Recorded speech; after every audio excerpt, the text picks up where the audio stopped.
اتحادی سیاست کے بغیر پاکستان کی سیاسی تاریخ ادھوری ہے۔ پاکستان میں مختلف ادوار کے دوران سیاسی و انتقامی ایجنڈے کی تکمیل، حکومت کے دفاع، اقتدار کے حصول، جمہوریت کی بحالی یا اسلامی نظام کے نفاذ کے نام پر مختلف چھوٹی بڑی سیاسی جماعتوں کے درمیان اتحاد بنتے رہے ہیں، جن میں سے کئی ایک نے جب حکومت کے خاتمے کی تحریک چلائی تو وہ کامیابی پر منتج ہوئی۔ 20 ستمبر سن 2020 کو مسلم لیگ نون، پیپلز پارٹی اور JUI سمیت ملک کی بڑی اپوزیشن جماعتوں نے ایک بار پھر PDM یعنی پاکستان ڈیموکریٹک موومنٹ کے نام سے نیا اتحاد قائم کرنے کا اعلان کرتے ہوئے آئندہ سال جنوری میں اسلام آباد کی جانب لانگ مارچ کا فیصلہ کیا ہے۔ دیکھنا یہ ہے کہ کیا پیپلز پارٹی اور مسلم لیگ نون کی قیادت نئے سیاسی اتحاد میں کامیابی سے کندھا ملا کر چلتے ہوئے کپتان حکومت کا خاتمہ کرنے میں کامیاب ہو پائے گی۔ پاکستان کی سیاسی تاریخ پر نظر ڈالی جائے تو حکومت وقت کے خلاف حزب اختلاف نے متعدد مشترکہ تحریکیں شروع کی۔ سن 1968 میں فوجی حکومت کے پہلے صدر فیلڈ مارشل ایوب خان کے خلاف نوابزادہ نصر اللہ خان نے تمام سیاسی جماعتوں کو ایک پیج پر اکٹھا کیا، جس کے نتیجے میں ملک میں فوجی حکومت کے خلاف احتجاج نے زور پکڑا۔ ایوب مخالف تحریک میں ایئر مارشل اصغر خان بھی پیش تھے، تاہم پاکستان پیپلز پارٹی کے بانی ذوالفقار علی بھٹو نے خود کو سیاسی طور پر مستحکم کیا اور وہ ایک نمایاں لیڈر کے طور پر ابھر کر سامنے آیا۔ اس اتحاد کے نتیجے میں ملک بھر میں احتجاجی ریلیاں شروع ہوئیں، جس میں طلباء کی ایک بڑی تعداد بھی شامل تھی۔ سن 1969 میں مظاہروں میں شدت آئی تو صدر ایوب نے استعفیٰ دیا اور اقتدار کا ہما اس وقت کے کمانڈر ان چیف جنرل محمد یحییٰ خان کے سر جا بیٹھا، جس کے بعد لیگل فریم ورک آرڈر طے کیے گئے اور سن 1970 میں انتخابات کروائے گئے، جس کے بعد مشرقی اور مغربی پاکستان کے درمیان ایک اور تنازع پیدا ہوا اور ملک تقسیم ہو گیا۔ سن 1970 کے انتخابات سے قبل ذوالفقار علی بھٹو کی حکومت کے خلاف پاکستان نیشنل الائنس کے نام سے اپوزیشن کی 9 جماعتوں نے اتحاد قائم کیا۔ تحریک استقلال کے اصغر خان، جماعت اسلامی کے مولانا مودودی، جمعیت علماء پاکستان کے شاہ احمد نورانی اور ANP کے سربراہ عبدالولی خان کی قیادت میں قائم کیے جانے والے اس اتحاد کو سن 1977 کے انتخابات میں پیپلز پارٹی کے ہاتھوں بدترین شکست ہوئی۔ اپوزیشن کے اتحاد نے انتخابی نتائج تسلیم کرنے سے انکار کیا، انتخابات کو دھاندلی زدہ قرار دیا اور دوبارہ انتخابات کا مطالبہ کیا۔ احتجاج میں شدت آنے کے بعد فوج کے سربراہ جنرل ضیاء الحق نے ملک میں پھر سے مارشل لا نافذ کر دیا۔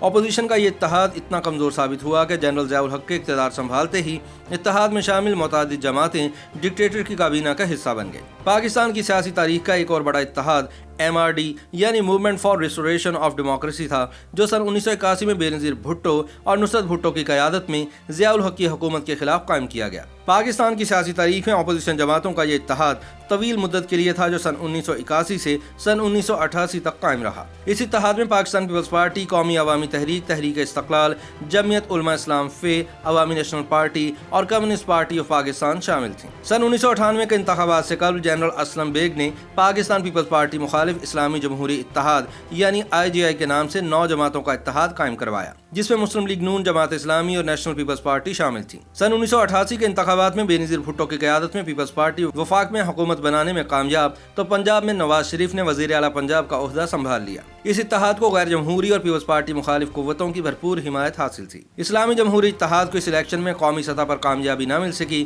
تاہم یہ اتحاد صوبہ پنجاب میں کامیاب ہو کر حکومت بنانے کی پوزیشن میں آ گیا۔ قومی اسمبلی میں پاکستان پیپلز پارٹی 94 نشستوں پر انتخاب جیت کر مرکزی حکومت بنانے میں کامیاب رہی۔ اس انتخابی مارکے کے بعد پاکستان میں قبل از وقت انتخابات سن 1990 میں ہوئے۔ انتخابی میلہ سجا تو اس انتخابی دنگل میں 2 بڑے اتحاد بنے، جن میں پیپلز ڈیموکریٹک الائنس اور اسلامی جمہوری اتحاد، جو کہ پہلے سے بنا ہوا تھا۔ IJI کی قیادت نواز شریف جبکہ PDA کی قیادت بے نظیر بھٹو کر رہی تھی۔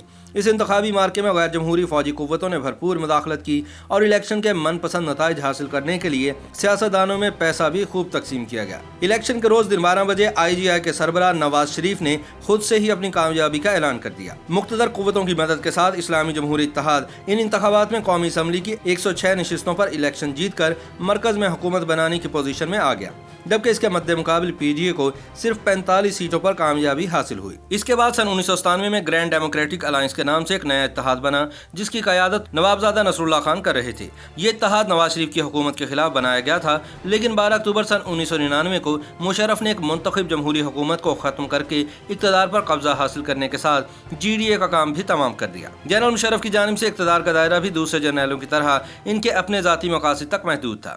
متعدد تلخ تجربات کے بعد ملک کی سیاسی قیادت نے ملک میں جمہوریت کے استحکام اور مشرف عامریت کے خاتمے کے لیے مل کر جدوجہد کرنے اور باہمی اختلافات ختم کرنے کا فیصلہ کیا۔ ملک میں جمہوریت کی بحالی کے لیے ایک بار پھر ملک کی 15 سے زیادہ سیاسی جماعتیں ایک پلیٹ فارم پر متحد ہوئیں اور ایک نئے سیاسی اتحاد کی بنیاد رکھی گئی۔ اس اتحاد کا نام تحریک بحالی جمہوریت یا ARD رکھا گیا۔